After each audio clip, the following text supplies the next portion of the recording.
Amigo y amiga que me escuchas, te damos la bienvenida a Púlpito Reformado. Te habla el diácono Ángel Carrasquillo y te invitamos a que en la próxima hora nos acompañes para que oigas palabra de Dios.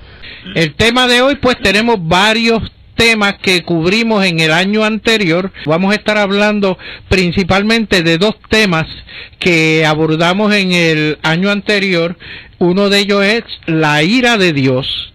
La ira de Dios, y el otro es la importancia de la unidad en la iglesia. La importancia de la unidad en la iglesia. Vamos a tratar de combinar ambos temas para dialogar acerca del mismo aquí en la mesa y pues tratar de combinarlos y llevarlos o transportarlos, no quedándonos en la ira y aquello en el pasado, no, sino cómo aplica o qué aplicación tienen estos temas en la iglesia del día de hoy. Esta noche me acompaña el hermano José Pepe Curet. Sí, buenas noches, que tengan todos. Amén. Te invitamos a que tomes tu Biblia, la palabra de Dios, y busca el pasaje en Efesios 5, los versículos del 1 al 6. Efesios 5, versículos del 1 al 6, los cuales nos habrá de leer nuestro hermano Pepe Curet. Sí, hemos cogido dos temas, pero vamos a ver si nos da tiempo para el segundo, porque el primero es interesante. Leamos. Efesios 5 del 1 al 6. Correcto. Sed pues imitadores de Dios como hijos amados, y andad en amor, como también Cristo nos amó, y se entregó a sí mismo por nosotros, ofrenda y sacrificio a Dios en olor fragante. Pero fornicación y toda inmundicia o avaricia ni aun se nombre entre vosotros, como conviene a santos, ni palabras deshonestas, ni necedades, ni truhanerías que no convienen, sino antes bien acciones de gracias. Porque sabéis esto, que ningún fornicario, o inmundo, o avaro, que es idólatra, tiene herencia en el reino de Cristo y de Dios. Nadie os engañe con palabras vanas, porque por estas cosas viene la ira de Dios sobre los hijos de desobediencia. Amén. El año pasado estuvimos dialogando acerca de este tema y el mismo pues nos levantó, por lo menos a mí me llamaron un par de personas que se acercaron pues estableciendo que una de ellas, por ejemplo, me decía que cómo yo podía o podíamos estar hablando acerca de la ira de Dios cuando específicamente el Dios que tenemos hoy día, o el Dios que le ha transmitido un sinnúmero de iglesias, un sinnúmero de pastores, es un Dios de amor, es un Dios que no se molesta, es un Dios que no se incomoda, es un Dios que nada tiene que ver con molestia, ni con pecado, ni con nada en el mundo que no sea lo que está escrito en la Biblia, que es como historia. Sí, las escrituras nos presentan a un Dios que tiene varios atributos. Por un lado, Dios es Dios, no puede dejar de ser Dios, y lo repito, no es redundancia, para que entiendan. Y las escrituras hay que cogerlas todas como un paquete. No podemos escoger las escrituras que nos gustan y olvidarnos o no hacerle caso a las que no nos gustan. Por un lado, Dios es un Dios justo. Él tiene una ley, es un legislador, y la justicia Él la tiene que cumplir. Pero Dios en su misericordia ha derramado gracia que nosotros no merecemos, o sea, nos va a dar algo que no merecemos, para sacarnos de esa justicia a los que Él escogió antes de la fundación de la tierra. Eso Él lo hace en amor. Amén. Pero Él no puede dejar de ser Dios.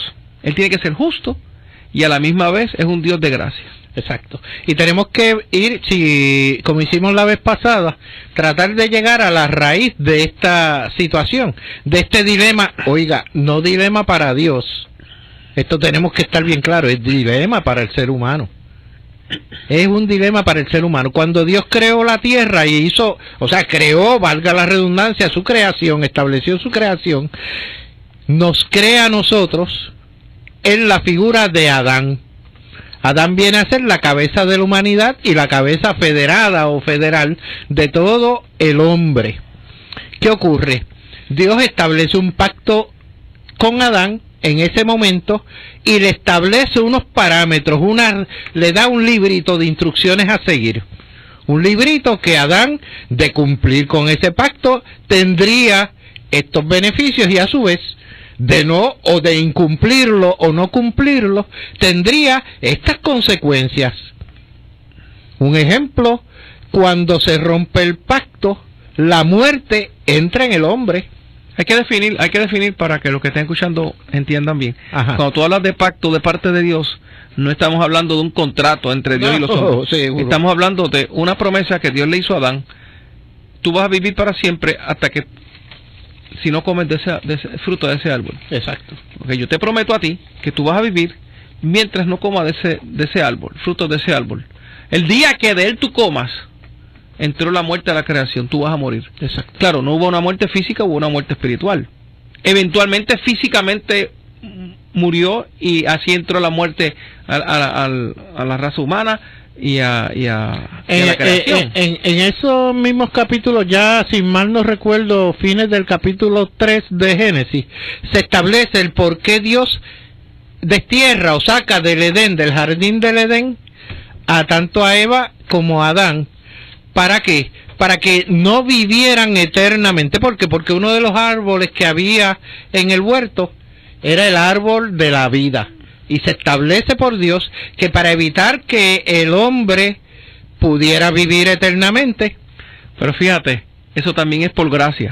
Porque definitivo. Vivir eternamente en condición de pecado no iba a ser posible. No iba a ser posible. Lo que pasa es que no iba a ser posible la redención. ¿Entiendes? Porque mientras Cristo no viniese a morir por nosotros, no hay redención. No. Y si el hombre no muere porque comió del árbol de la vida en su condición de pecado, no había posibilidad de redención. Exacto. Por eso digo que eso fue por gracia. Exacto.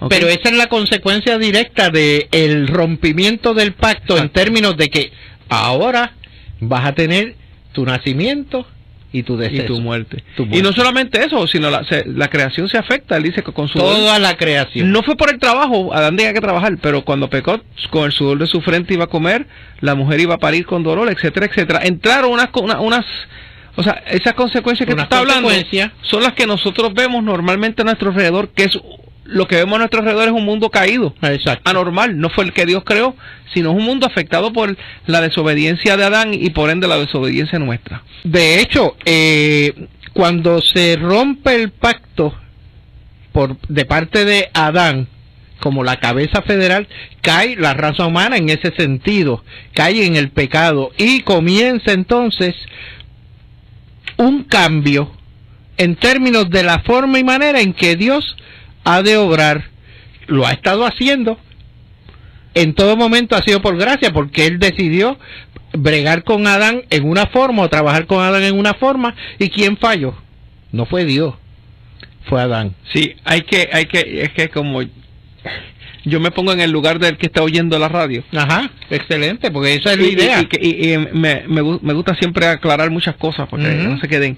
Cuando Adán pecó, cuando tú dices que la raza humana cayó con él, lo que quiere decir eso es que toda la descendencia de Adán vino de la misma naturaleza que Adán tenía cuando pecó. O sea, Adán pecó, cayó de su lugar de gracia, rompió su pacto. O sea, rompió su pacto, no rompió la parte que le correspondía, rompió el pacto, cayó en pecado, y todos sus hijos van a tener esa naturaleza de tener desobediencia, o sea, de tener un pacto roto, por decirlo así, toda la descendencia. Eso es lo que le llamamos el pacto original. No es que nosotros pecamos. A lo mejor si nosotros hubiésemos estado en el lugar de Adán, hubiésemos sido peor que Adán. El pecado original. Porque alguien nos dice, pero porque me echan la culpa a mí por lo que Adán hizo. No. Tú tienes la culpa tuya. Lo que pasa es que tú naciste con la naturaleza de Adán. No con la naturaleza de Adán antes de pecar, sino después de pecar. Exacto. Y ahí caímos todos nosotros con él. Y nosotros nos van a culpar por lo que nosotros hicimos, no por lo que Adán hizo. Exacto. Excelente, gracias, Pepe. Tenía aquí en el escrito que este pacto no es como el pacto de la creación, no es dependiente de las obras del hombre. El nuevo pacto que se establece una vez el hombre cae en Adán, o sea, una vez Adán cae, Dios establece un nuevo pacto, un pacto que un pacto diferente al primero. No es el nuevo que viene con Jesucristo, tú estás para separarlo. En términos Existen 3 pactos. En la Biblia se identifican 3 pactos. El primero, el pacto de redención, que es un pacto que se hace en la eternidad entre las 3 personas de la Trinidad, Dios Padre, Dios Hijo y Dios Espíritu Santo, donde Cristo decide al momento de encarnarse convertirse en ¿quién? En ese proveedor de salvación para vida eterna de esas personas o ese grupo de hijos de Dios que habrán de salvarse. El segundo pacto es el pacto de obra establecido entre Dios y ¿quién? Y Adán.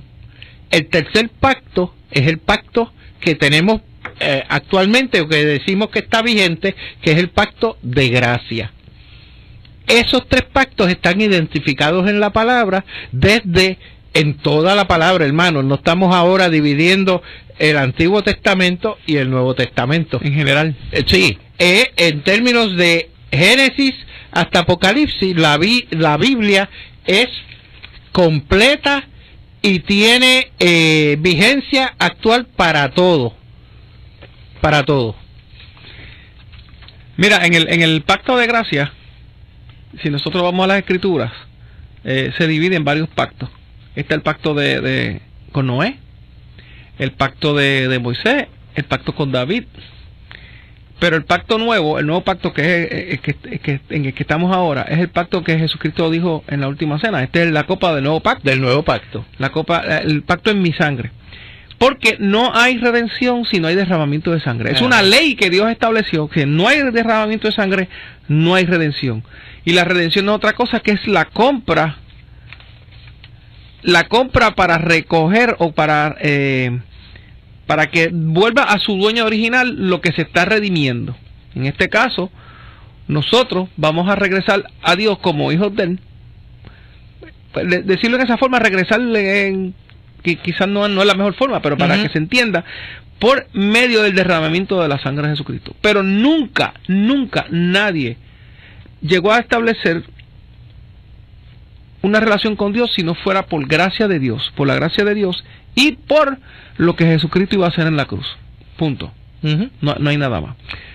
Pero, ahora, volviendo a hablar de la ira, lo que leímos en Efesios 5, estamos hablando de cosas que las personas hacen en su estado natural como hijos de Adán.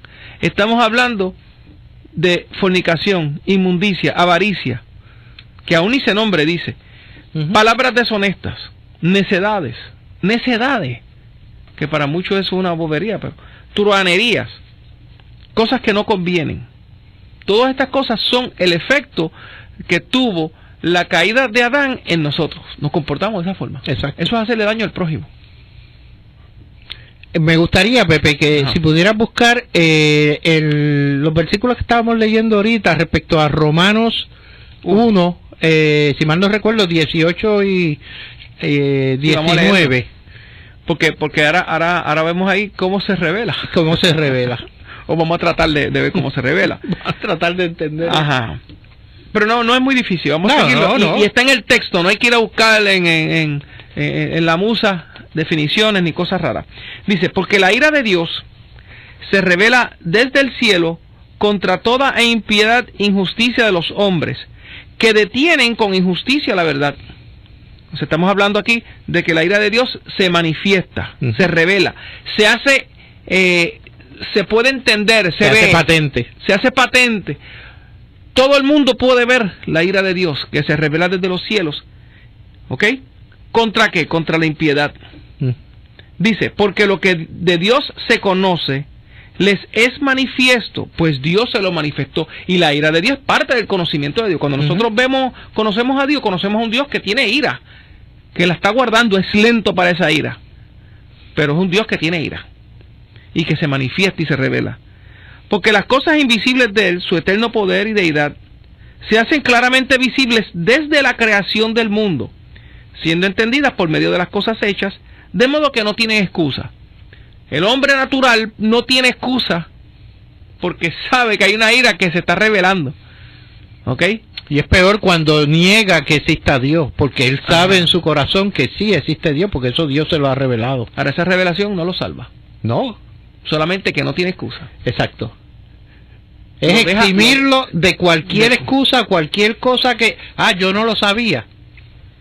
Exacto. Uy, yo no lo sabía. Oye, Pepe, entiendo que tú tienes el sermón y que me estabas comentando ahorita que no lo habías repasado recientemente. Me vino a la mente el sermón de Jonathan Edwards, En las manos de un Dios airado se llama. Oiga, la descripción que hace Jonathan Edwards en ese sermón provocó un cambio en la forma en que el hombre se veía a sí mismo, la forma y manera en que el hombre se veía, y lo ponía en la descripción gráfica que él hizo, y que el título del sermón nos lleva a eso: en las manos de un Dios airado. Usted se imagina usted estar en la mano de en una base, en una plataforma, que usted sabe que es todo, que es todo su mundo, que debajo de esa mano hay nada, existe nada, la eternidad, la completa oscuridad, totalmente nada. A mí no me gusta usar mucho los absolutos, pero yo creo que Pepe me está sintiendo aquí y me entiende. ¿Usted se imagina que usted en esa mano de un Dios airado y molesto, él retire esa mano y le permite a usted visualizar ese fondo? Mira, hermano, Jonathan Edwards era un predicador en los años 1700 en el área de Nueva Inglaterra. Él muchas veces predicaba al aire libre a personas. Uh-huh. En este caso, esta predicación no sé si fue cuando la predicó o en una de las ocasiones, en un lugar que era de minería, que había muchas minas o minas. Uh-huh. Y él usa unas imágenes tan impresionantes. Él dice que el pecador en las manos de Dios es como si fuera una víbora, y debajo de la mano de Dios no es un abismo, no es que no hay nada, es que hay una fogata. Entonces usted tiene una víbora en la mano que lo va a picar a usted. ¿Qué usted hace? Usted la suelta. Pero nosotros somos como víboras en las manos de Dios, que queremos morder a Dios, Dios es nuestro enemigo. No se engañen, todo el mundo es religioso y todo el mundo habla de Dios, bien de Dios, pero no todo el mundo habla del Dios de las Escrituras. Nadie busca a Dios. Pero la gente, aún en su pecado, son religiosos y tienen un hablar religioso y hablan de Dios, y muchas veces hablan hasta de Jesús en una forma hipócrita, porque su corazón está lejos de ellos. Bueno, y eso es lo que habla en Efesios. Sí, o hipócrita, o sencillamente la forma y manera en que yo, como ser humano, trato de visualizar a Dios. Como el joven rico, maestro bueno, ¿qué debo hacer para ser bueno? ¿Qué debo hacer? Para que el Señor le dijera: ay, tú eres bueno también. Buscando aprobación. Dios no es así. Y nosotros, en nuestra naturaleza, apartados de la gracia de Dios, somos como víboras en su mano, y Dios no va a tener ningún reparo en soltarnos. Como víboras para que caigamos en el fuego. El versículo 21 de esos versículos que estaban leyendo en Romanos 1, mira el 21 como dice: pues habiendo conocido a Dios, no le glorificaron como a Dios, ni le dieron gracias, sino que se envanecieron en sus razonamientos, y su necio corazón fue entenebrecido. Profesando ser sabios, se hicieron necios, y cambiaron la gloria del Dios incorruptible en semejanza de imagen de hombre corruptible, de aves, de cuadrúpedos y de reptiles. Fíjate que conocieron a Dios. ¿Sí? Y fíjate que en el versículo 18, ajá, es que es mucho el tema, por eso es que... No, el versículo 18, ¿con qué termina? Dice, vamos a leerlo completo. Porque ajá, la ira de Dios se revela desde el cielo contra toda impiedad e injusticia de los hombres, que detienen con injusticia, ¿qué cosa? La verdad. La verdad, o sea que los hombres injustos tienen contacto con la verdad, pero la rechazan con la injusticia. Exacto. Es como aquel juego que jugábamos en la playa, que escondíamos la bola entre las piernas debajo del agua. Y decía: yo no la tengo, pero tengo que esconderla en mis piernas. Exacto. Para que no salga. Apretarla para que no el impío dice: yo no tengo la verdad, y la está escondiendo. Está en contacto con ella. ¿Entiendes? Y eso es lo que se refiere aquí. O sea, están usando la injusticia para coger la verdad y echarla para el lado. El 21, como tú leíste, habiendo conocido a Dios, ¿qué hicieron? Se desviaron. Y usted puede seguir leyendo en Romanos de todo lo que Dios hace a todas estas personas que se van desviando. Y cada vez van bajando y bajando y bajando. Y como no tuvieron en cuenta a Dios, también Dios los entregó. Y los entregó. El resto del capítulo 1 es interesante. ¿Y cómo no? Como parte de la secuencia de nuestro programa, vamos a pasar a contestar una pregunta. Nos habla el hermano Jack, bueno, creo que dice Bulls de San Juan, y pregunta por qué Dios envió a Adán a un lugar donde todos los demonios se habían revelado. Hermano, nosotros no entendemos en cierta medida la naturaleza de la pregunta, pero tenemos que yo quisiera contestar la pregunta en estos términos. Pepe, mira a ver si me... Pero vamos a establecerla. El lugar ese es la tierra. Si es que es la tierra. Si es que es la tierra. Dios crea al hombre y según la Biblia nos dice, Dios trae al hombre al Edén, al huerto del Edén. Dios no creó al hombre en el huerto del Edén, sino que lo trae al huerto del Edén. 2. En términos de lo que implica la noticia, oiga, la responsabilidad fue de Adán. No importa si había o no había demonios. La responsabilidad, eso es lo que yo siempre he dicho, el síndrome adámico. Nosotros no queremos aceptar nuestra responsabilidad pecaminosa ante Dios. Siempre estamos buscando excusas, siempre nos escondemos de Dios, que fue lo que hizo Adán y Eva cuando sintieron que Dios estaba en el huerto. Se escondieron. ¿Por qué se escondieron? Para no aceptar. ¿Y qué pasó inmediatamente? Dios preguntó, ¿qué pasó? ¿Y qué dijo Adán? Seguidita, la mujer, que es peor, la mujer que me diste. Luego, Eva, ¿qué dijo? La serpiente me engañó. Mire qué cadena, o sea, en ningún momento aceptamos esa cadena, la responsabilidad. En esa cadena, Dios le aceptó la excusa. Yo entiendo que no. La Escritura es clara, dice que el pecado vino por la muerte, la muerte entró por el pecado de un hombre, no por el pecado del demonio. Exacto. Ni de los demonios. Ni de nadie. En este caso de Satanás, de él, que en forma de serpiente engañó a Eva. Eva se dejó engañar, no tiene excusa. Y Eva le dio a Adán, y Adán, siendo el jefe de la casa, el como tú le llamaste, la cabeza federal, pues comió. Él le dijo a Dios, y cuando tú lo lees, yo me sorprendo. Bueno, es que quizás si yo estuviera allí hubiese sido peor. Pero dice, ella me dio y yo comí. O sea, como que un desprecio a la llamada de atención que y una apatía total a lo que Dios le había dado en el librito. O sea, las reglas se le dieron a Adán. Dios le hizo claro a Adán, estas son las reglas de juego del pacto. También hay que presentar un cuadro más amplio. Dios decretó todo lo que iba a pasar. Y Él diseñó la salvación porque sabía que todas estas cosas iban a pasar. Porque Él las decretó. ¿Qué quiere decir decretó? Él determinó que iban a suceder. Él no tenía nada que ver con el pecado, pero Él lo definió. Pecado es violación de su ley. De su ley. Son cosas que Él definió antes. Eso es un buen estudio del decreto en una ocasión, que también tomaría varios programas de esto para hablar del decreto de Dios. Entiendo que en una ocasión estaba viendo temas anteriores, en algún momento se habló acerca del decreto. Un solo decreto, un solo paso, o sea, aquí no hay etapas, no hay etapas. Vamos a suponer que yo vengo e invento una máquina para mapear el piso. ¿Ok? Y la máquina, cuando la pongo a funcionar, me lava las ventanas. Y yo, caramba, pero yo quiero que me mapee el piso y me está lavando las ventanas. No sirve esta máquina.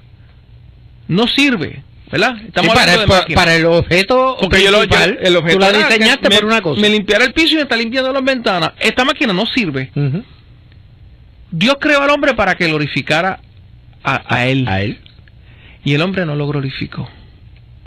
¿Qué Dios dice? ¿Qué Dios dice? Exacto, al contrario. ¿Qué Dios dice? Se glorifica al mismo. ¿Qué Dios dice? Este hombre no sirve. Y ese es el génesis de la ira de Dios.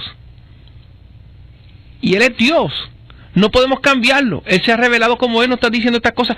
Nos guste o no nos guste, ese es Dios. Y Él tiene ira para aquellos que desobedecen. Ahí está en las Escrituras, la hemos leído. Y la ira postrera, que es lo que normalmente se le llama infierno, es la total ausencia de la gracia de Dios. Total. país será el lloro y el crujir de dientes, así lo reveló, lo indicó el Señor. Un péndulo entre la tristeza y el odio. En un momento llorando, en otro momento airado. Y esa condición es incambiable una vez las personas pasen a la eternidad. Mira, Pepe, aquí tenemos otra pregunta. No sé, Alberto Espada nos pregunta, si Adán estaba dormido, ¿por qué lo castiga si no sabía que el fruto lo había cogido Eva? Adán estaba dormido. Adán estaba dormido cuando Dios creó a Eva. Adán estaba con Eva cuando pasó eso, no estaba dormido. Exacto, no estaba dormido. Pero nada. Ahora, hay que añadir esto. Hay muchos misterios, hay muchos interrogantes que no vamos a poder contestar en este tiempo, o sea, en esta tierra. ¿Ok? Bueno, ya lo llamaste misterio, o sea. Ajá, hay cosas como este hermano que llamó, dijo, Adán estaba dormido. ¿De dónde él sacó? Pues porque Dios estaba dormido. Porque Dios le puso un sueño para crear a Eva. A Eva. ¿Ok? En ese momento estaba dormido. Inferimos que después se despertó con la costilla menos, qué sé yo, y se puso a hacer lo que tenía que hacer. Mira, haciendo un comentario al calce acerca de estas cosas, y abundando quizás en lo que estabas diciendo, en estos misterios, en estas situaciones, la Biblia nos dice específicamente esto no es la primera vez que yo lo digo, todas las cosas que Dios quiere que el hombre sepa. Toda la revelación en la palabra del Señor, en la Biblia como está escrita, está diseñada para que usted crea por fe, no por vista, que crea lo que está pasando y lo que pasó, y usted lo ha de aplicar a su vida, creyendo en esa fe ciega a nuestro Señor. Todo lo que está escrito en la palabra es lo que Dios quiere que nosotros sepamos. Si queremos buscarle la quinta pata al gato, la vamos a encontrar.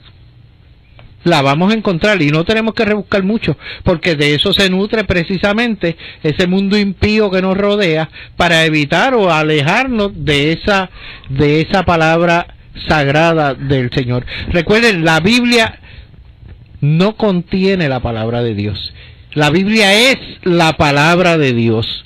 Y en la medida que nosotros entendemos eso, que no es que el Señor creó y ahí nos olvidamos de Dios y vamos a otro segmento y allá vemos a Dios. No, es toda la palabra es palabra de Dios. Fue inspirada, como nos dice 2 de Timoteo 3:15 en adelante. O sea, no le busquemos la quinta pata al gato. ¿Usted cree en la Biblia o no cree en la Biblia? ¿Usted le cree a Dios o no le cree a Dios? Cuando no le cree a Dios, las consecuencias de la ira de Dios usted va a tener que sufrirla, que es lo que hemos estado hablando en esta mañana, Dios mío. Así que estamos hablando de algo que es parte de la naturaleza del hombre. Por un lado, no le creemos a Dios. ¿Por qué? La misma palabra lo dice. Todos no queremos saber de Dios, o sea, nadie quiere saber de Dios. Nadie busca a Dios, ni siquiera uno. Mira, en el siglo pasado hubo un filósofo que lo puso de esta forma bien interesante. Imagínate que tú te encontraras un libro, pero las páginas picadas por la mitad, en forma vertical. O sea, tú tienes el lomo del libro y la mitad de las páginas, y tú tratas de leerlo y puedes obtener algo aquí y algo allá, pero te falta el resto de la página. Nunca tienes una oración completa. Así es la creación. La creación, nosotros podemos ver algo, pero no vemos todo. ¿Ok? Entonces, después esta persona encontró la otra parte del libro y la pone junta, entonces puede leer el libro. ¿Ok? Son dos partes que las pega y puede leerlo. Y no le gustó esto no puede ser parte de este libro porque lo que estoy leyendo no me gusta. ¿Entiendes lo que te quiero decir? Seguro. Porque él pensó que era otra cosa. Porque al tener la mitad nada más, él podía ver y le gustaban ciertas cosas y otras. Pero cuando puso el libro completo, dice, no, esto no puede ser, esto está mal. Este no es la otra mitad del libro.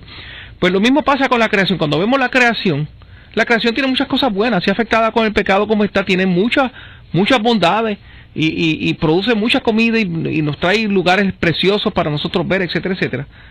Pero cuando nosotros vemos la revelación de Dios, que nos pone en perspectiva qué es lo que esta creación es, que es una creación caída, es una creación que no es normal, que donde reina la muerte, porque usted puede dar y brincar toda su vida lo que usted quiera, pero va a morir, a menos que el Señor venga antes, ¿verdad? Exacto. La vida tiene término, que causa dolor, causa tristeza, y de dónde nosotros venimos, de dónde nosotros vamos, son preguntas que aquí no se puede contestar, porque esa es la mitad del libro que no nos habla de eso. Pero cuando tenemos la revelación de Dios, la Escritura, que es la otra parte del libro, mira, de dónde venimos y a dónde vamos. Una vez nacemos, somos personas eternas.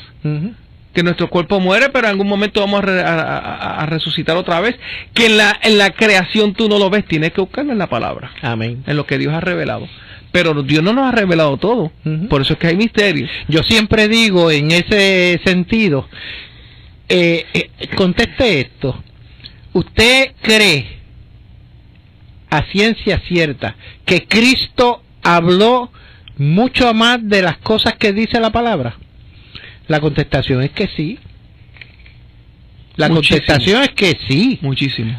Pero en la palabra, en la Biblia como está escrita, está aquellas cosas que Dios quiere que nosotros conozcamos de Cristo y de las cosas que dijo, su aplicación a nuestra vida. Y esto, aquí me gustaría utilizar esto, Pepe, como quizás la base o el fundamento del segundo tema que nos habíamos propuesto esta noche, que aunque va a ser muchísimo más corto, pero creo que nos puede ayudar en la importancia la importancia que juega la palabra en la vida de la iglesia hoy día, manteniendo la unidad, por ejemplo, en términos de ese grupo que se congrega, esas personas que nos llamamos cristianos, que somos la iglesia de Dios. Ese pueblo tiene una necesidad importantísima y juega un papel importante como iglesia, como cuerpo de Cristo, para llevar ese mensaje, para hacer la obra que el Señor nos encomendó. ¿En qué consiste la unidad de la iglesia entonces, en ese contexto que estaba hablando? Dentro de la unidad, o sea, mira, yo tenía en 1 Corintios 12:22, dice al contrario, los miembros del cuerpo que parecen más débiles son los más necesarios. Eso es 1 Corintios 12:22. Estos miembros, o sea, todos nosotros constituimos partes del cuerpo de Cristo. Cada uno tiene unos dones, cada uno tiene unas expectativas dentro de ese cuerpo, dentro de esa unidad de la iglesia. Cuando vemos eso desde esta perspectiva, comenzamos o debemos comenzar a trabajar todos movidos hacia un mismo fin.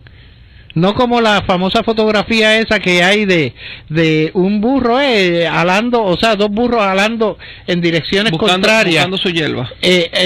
O sea, mira, yo lo veo y lo podemos en una ilustración análoga. Excelente. En la tierra existe una gran variedad de vida, de animales diferentes, preciosos pájaros, peces, cuadrúpedos, mamíferos, de todo, una gran variedad. Es bien amplia la variedad. Todas viven dentro de la atmósfera de la tierra, que es bien estricta.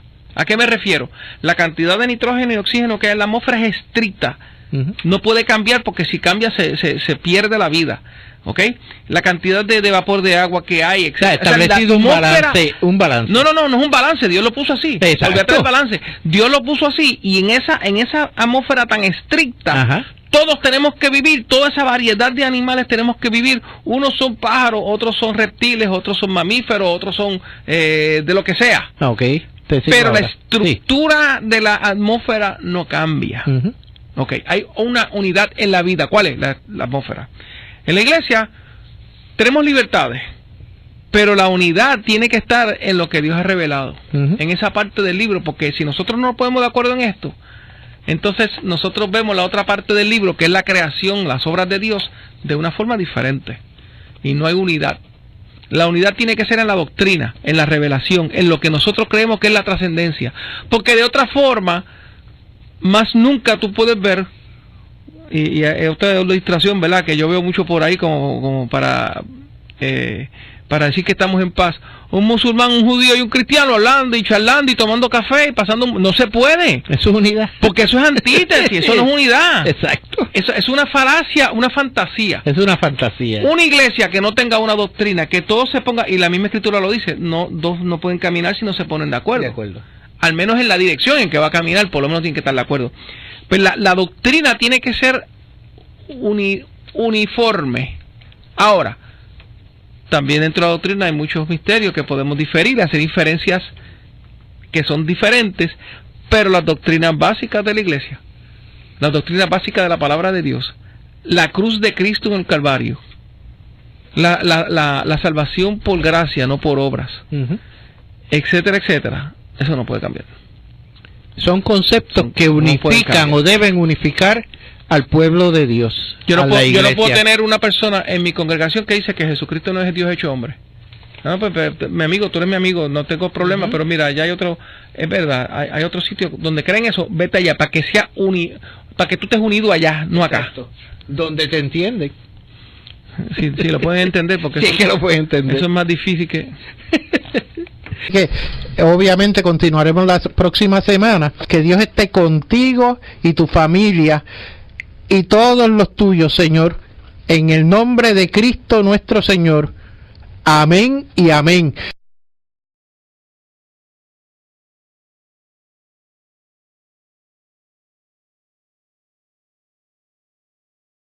Del 1 al 6. Correcto. Sed pues imitadores de Dios como hijos amados, y andad en amor, como también Cristo nos amó y se entregó a sí mismo por nosotros, ofrenda y sacrificio a Dios en olor fragante. Pero fornicación y toda inmundicia o avaricia ni aun se nombre entre vosotros, como conviene a santos, ni palabras deshonestas, ni necedades, ni truhanerías que no convienen, sino antes bien acciones de gracias. Porque sabéis esto, que ningún fornicario o inmundo o avaro que es idólatra tiene herencia en el reino de Cristo y de Dios. Nadie os engañe con palabras vanas, porque por estas cosas viene la ira de Dios sobre los hijos de desobediencia. Nada en el mundo que no sea lo que está escrito en la Biblia, que es como historia. Sí, las escrituras nos presentan a un Dios que tiene varios atributos. Por un lado, Dios es Dios, no puede dejar de ser Dios, y lo repito, no es redundancia, para que entiendan. Y las escrituras hay que cogerlas todas como un paquete. No podemos escoger las escrituras que nos gustan y olvidarnos o no hacerle caso a las que no nos gustan. Por un lado, Dios es un Dios justo. Él tiene una ley, es un legislador, y la justicia Él la tiene que cumplir. Pero Dios en su misericordia ha derramado gracia que nosotros no merecemos, o sea, nos va a dar algo que no merecemos, para sacarnos de llevarlos o transportarlos, no quedándonos en la ira y aquello en el pasado, no, sino cómo aplica o qué aplicación tienen estos temas en la iglesia del día de hoy. Esta noche me acompaña el hermano José Pepe Curet. Sí, buenas noches, que tengan todos. Amén. Te invitamos a que tomes tu Biblia, la palabra de Dios, y busca el pasaje en Efesios 5, los versículos del 1 al 6. Efesios 5, versículos del 1 al 6, los cuales nos habrá de leer nuestro hermano Pepe Cure. Sí, hemos cogido dos temas, pero vamos a ver si nos da tiempo para el segundo, porque el primero es interesante. Leamos. Efesios 5. Amén. El año pasado estuvimos dialogando acerca de este tema, y el mismo pues nos levantó, por lo menos a mí me llamaron un par de personas que se acercaron, pues estableciendo que una de ellas, por ejemplo, me decía que cómo yo podía o podíamos estar hablando acerca de la ira de Dios cuando específicamente el Dios que tenemos hoy día, o el Dios que le ha transmitido un sinnúmero de iglesias, un sinnúmero de pastores, es un Dios de amor, es un Dios que no se molesta, es un Dios que no se incomoda, es un Dios que nada tiene que ver con molestia, ni con pecado, ni con nada. Amigo y amiga que me escuchas, te damos la bienvenida a Púlpito Reformado. Te habla el diácono Ángel Carrasquillo y te invitamos a que en la próxima hora nos acompañes para que oigas palabra de Dios. El tema de hoy, pues tenemos varios temas que cubrimos en el año anterior. Vamos a estar hablando principalmente de dos temas que abordamos en el año anterior. Uno de ellos es la ira de Dios. La ira de Dios, y el otro es la importancia de la unidad en la iglesia. La importancia de la unidad en la iglesia. Vamos a tratar de combinar ambos temas para dialogar acerca del mismo aquí en la mesa y pues tratar de combinarlos y llevar